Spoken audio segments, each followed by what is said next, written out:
বিষ্ণু ইসলাম বলেন, আল্লাহ তাআলা ততক্ষণ পর্যন্ত বান্দার সাহায্যে থাকে যতক্ষণ পর্যন্ত বান্দা তার ভাইয়ের সাহায্যে থাকে।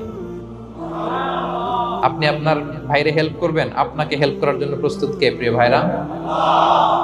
তাহলে আমরা যেন দেই, আমরা যেন অন্যের উপকার করি, আমরা যেন অন্যের শুভকামনা জানাই, আমরা যেন অন্যের জন্য দোয়া করি। অন্যের জন্য শুভকামনা করলে লাভ আছে, অন্যের জন্য শুভকামনা করলে এটা কল্যাণ হয়ে নিজের দিকেই ফিরে আসে।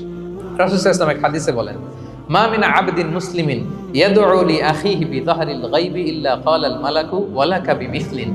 কেউ যদি তার ভাইয়ের জন্য দোয়া করে, আল্লাহ তাকে তুমি ক্ষমা করো, ফেরেশতারা বলে, আল্লাহ যিনি দোয়াটা করলো আগে তাকে ক্ষমা করো।